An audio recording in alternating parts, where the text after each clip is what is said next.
السلام عليكم ورحمة الله وبركاته. أنا مصطفى خليفة وبرنامجكم الجميل جيب جول.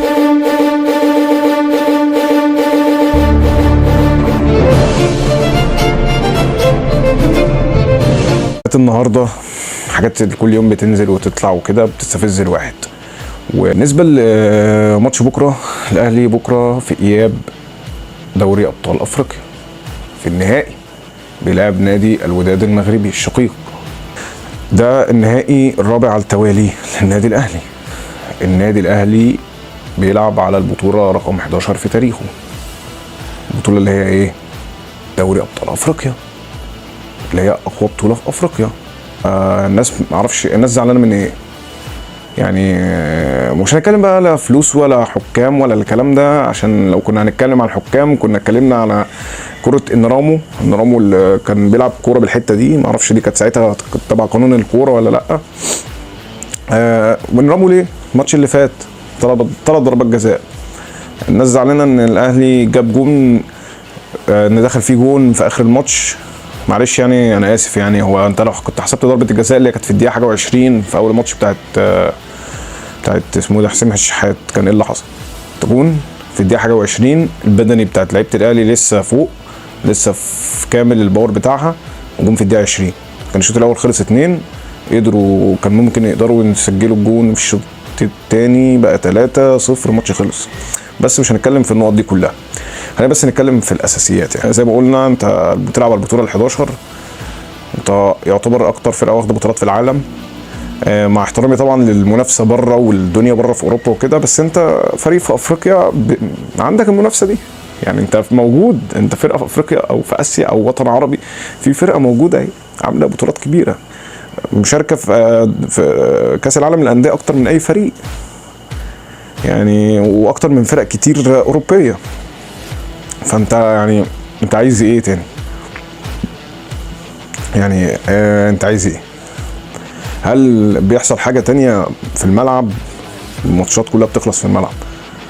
يعني هات لي جون في دوري ابطال افريقيا السنين اللي فاتت دي كلها حد طلع اتكلم عليه الاهلي وكسبنا ببطوله يعني. ما اعتقدش يعني.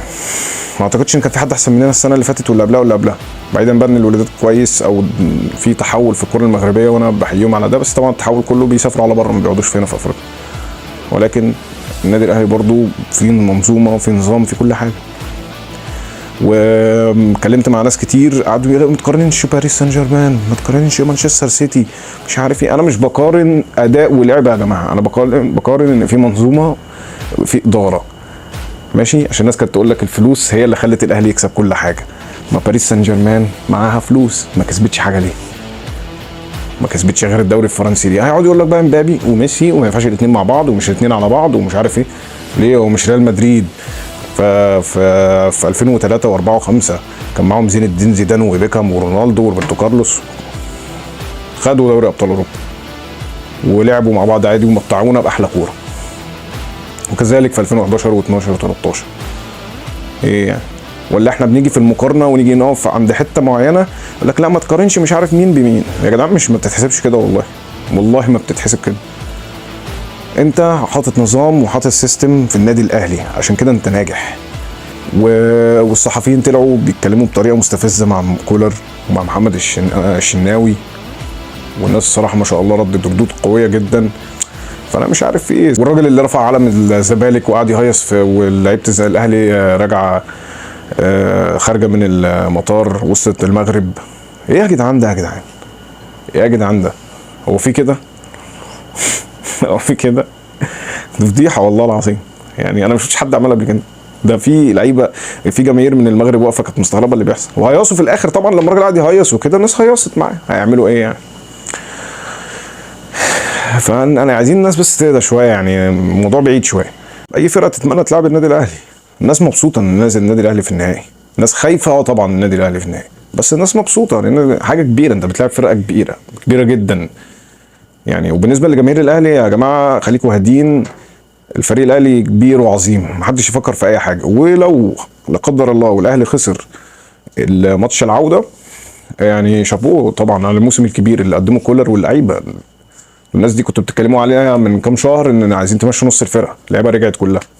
بيرسيتاو بالاصابات بالمستوى اللي كان نازل ما شاء الله دلوقتي من احسن لعيبه في افريقيا يعني، وما اعتقدش ان حد هيناقشني في الحته دي.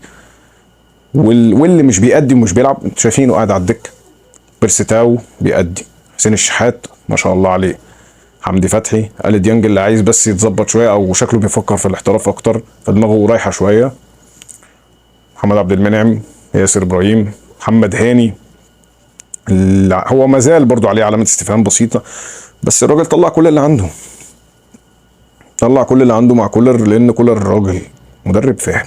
وما تقنعنيش ده لو مش مدرب فاهم ما كانش اللعيبه وصلت للكلام ده. وطبعا شفنا النهائي امبارح كان عامل ازاي بتاع الشامبيونز ليج، وعرفنا الفرق بين المدرب اللي بيشتغل وبيطور واللي ما بيشتغلش ويطور. في مقال كده كان لذيذ حد كاتبه وكنت حابب اتكلم عنه يعني، ويدي في شويه تفاؤل كده لجماهير النادي الاهلي. يلا نروح نشوفه مع بعض.